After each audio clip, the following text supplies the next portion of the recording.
Sounds pretty Ooh, colonized. yeah. So if you're mourning the loss of your monarch, it happened some time ago, which is why English is the way it is, right? It's been taken over by pirates several times. Okay. All right. So this is kind of a key concept for us in DCR that maybe we should just outline. Is this idea of becoming sea power, what that means, Okay. right? Because you've just described a lot of things happening on the land and a lot of invasions coming in from the north.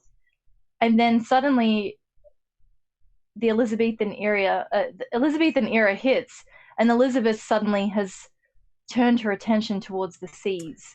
Yeah. England builds a navy. And then well, they have a little navy in the Middle Ages when the English, we say English, right? But because after King John loses Normandy and his treasure and has to sign Magna Carta, and therefore the beginning of conservative law. mm-hmm. The kings in England are only in England, but they maintain the desire to reconquer the rest of the lands that the Normans had. And so they do themselves try a few times to conquer bits of France, right? Normandy and Aquitaine, because Eleanor of Aquitaine had held that.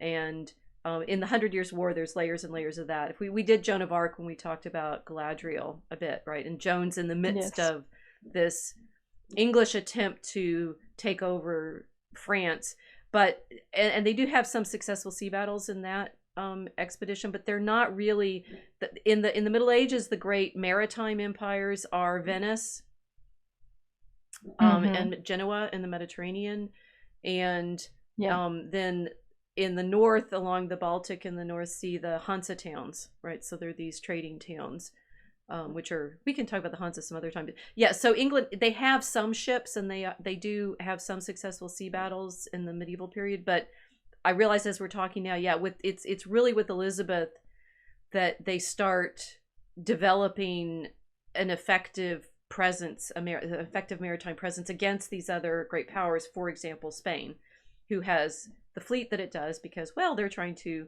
find gold in the New World. Yeah. Who's gold? Oh, well, the people who do human sacrifice, right? So it's okay. The Aztec gold. Aztec gold. Who do we know that has Aztec gold in our story? We seem to be getting the pieces here. Okay, so we have and remember that the Norman, French, English kings aren't really English, they're Normans. By the end of the 15th century, those family lines have been contested a number of times, and the Tudors come in, who are of course Welsh, and therefore Elizabeth is, the Tudor families are Welsh technically. And therefore they get very interested in the King Arthur stories, which is why Elizabeth gets to dress up as Fairy Queen and Arthurian legends and so forth, and therefore also why the dragon imagery becomes so prominent in that period. Drakes and dragons, and I don't know how Sir Francis Drake got his name. I realize I should have looked that up. But the dragon imagery is very, very powerful in Elizabeth's own court mythology. Because of the sort of Merlin, Geoffrey of Monmouth. So dragons are in there. We got dragons in there. We got sea power coming in there. And then we got this family serving Her Majesty shipwise and helping her do things like defeat the Spanish, who are rich on Aztec gold at the time. Yeah. Did they ask nicely for the Aztec gold? This is the English, that is. How did Elizabeth's navy procure all of that Spanish Aztec gold? Let's see. Maybe it's in this book. I got some. I wore my bling, by the way. Did you wear I've been reading. Ooh. Yeah, I did. Ooh, look at this. Elizabethan privateers. Affairs between Spain and England took a rather sudden turn for the worse in 1585, and Drake was at the forefront of the aggression. Oh my. Okay, so Drake doesn't actually have any descendants. It's just the Hawkins line that carries this on. His 2 large expeditions to the West Indies during this period, however, though sponsored by the Queen, were not typical of the time. As Andrews has shown, okay, that's boring. Excluding Drake's ventures, this leaves 74 expeditions, most small, all of them privately financed. Blah, blah, blah. Interesting. Corsairs, Pacific raids.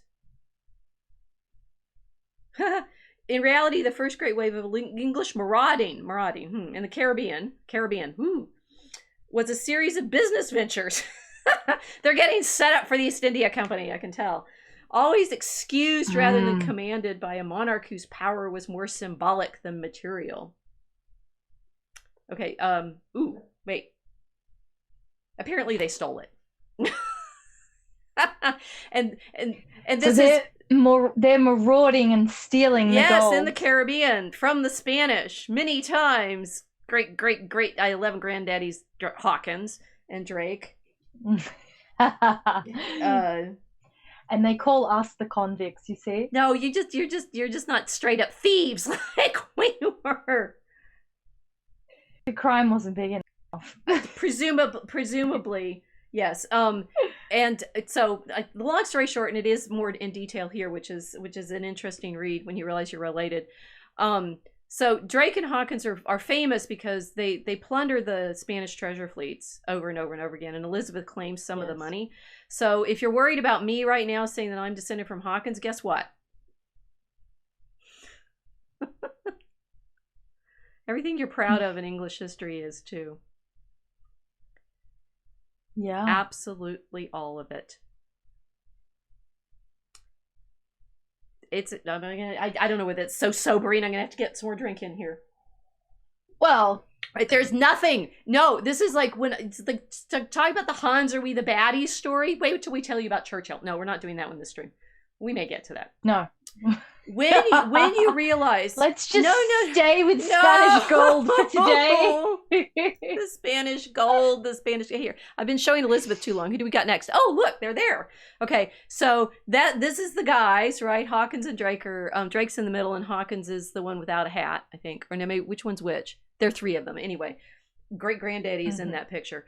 That. Literally everything that we glamorize about the Elizabethan period, from the magic. You guys were worrying about me and tarot cards last week. Good grief. Really? Do you realize who Elizabeth was in her foundation of the English monarchy that we are now mourning with her namesake's death? She is the foundress of this pirate empire. And it was based on plunder of Aztec gold from the Spanish, burning of the Spanish fleet in 1588. Thank you, great-great-granddaddy. And we haven't said the worst thing yet. That all of the sort of mythology that's constructed around her, which Shakespeare is doing it like covertly, and we still get to have Shakespeare as a good guy, right? Because he's probably like trying to warn people through all of those history plays that he does about what the monarchs are like, and what the fairy queen and the fairies and the Macbeth and stuff like that. That is all what we have to learn to do right now by saying it without saying it, so that the algorithms don't get us. That Shakespeare is writing in a period of, Elizabethan England, intense censorship. Because... And who did they like censoring? Catholics. Why would that be? Well, they're thieving pirates who stole all the money of the monasteries under Elizabeth's dad. Right. I mean, E. Michael James talks about this in depth in his book on usury, the Baron Metal book, where he's showing the Protestant, the foundation of the Protestant monarchy is Henry VIII and his courtiers, thugs, steal all the property of the land, and then his daughter Elizabeth comes along, and she is directly enriched by Drake and Hawkins plundering. That's why they end up as sirs, I think, because she ennobles them. And I'll go back to this coat of arms, right? Because there we go. This is the coat of arms of Sir John Hawkins, granted to him for service to her Majesty. what kind of services did he grant? Well, you may see this human Majesty? Figure at the top of the image, who is rather dark complexioned. Swarthy. Indeed. African, probably. He started the slave trade for England. The English transatlantic slave trade. I wish I'd brought rum today. Look, I've got some. It's like, what am I drinking? Orvieto Classico. We're not going to end up with anybody, good guys, left, right? You cannot, you don't, okay, one, short stop to the cross. If you're sitting around being proud of yourself for being related to anybody, you're all related to Adam. Yep. Yep. Okay, so just to recap, what we basically have is we have England, which is like, it was English, and then it started becoming ruled by a bunch of foreigners, so it was colonized. And then some Welsh royals decided to go into like Arthurian LARP turbo mode and integrate all of this draconic imagery into their aristocratic mythology. They heard the sea gods calling. They turned England into a sea power and then went raiding and looting and pillaging Spanish towns to steal all their stuff, and then started the transatlantic slave trade. Yep. Okay. You feeling better about being convict land? Oh, yeah. I got no hang-ups whatsoever from down here. I mean, all I know is I'm Windkip, right? New Amsterdam. We haven't even brought the Dutch in yet. Oh my goodness! I can tell you something. We don't even have the genealogies. I've tried to get them. We don't even have the paperwork. So, okay, now they're setting up. Help me with my confession. Oh, yeah. Bless me, Father, for my fathers have sinned.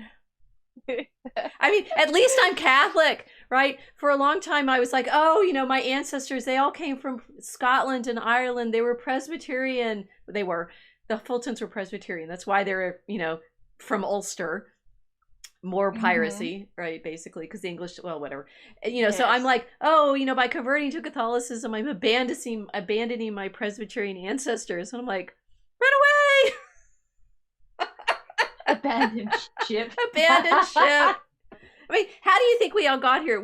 You and I have talked about this before, but we're doing it really hardcore today, right? That the United States is a maritime empire. We have this weird, interval where we have railroads and interstates and stuff like that, but they're basically rivers. And so we are returning to our maritime roots in, I don't know, pirating back all of what we're basically, the Vikings of the Vikings of the Vikings now, what we're doing in Europe. Yay, NATO. Well, it's Pirate Olympics now. It's Pirate Olympics. Pirate Olympics. Okay, so I have to say this because it's like, they didn't start the African slave trade.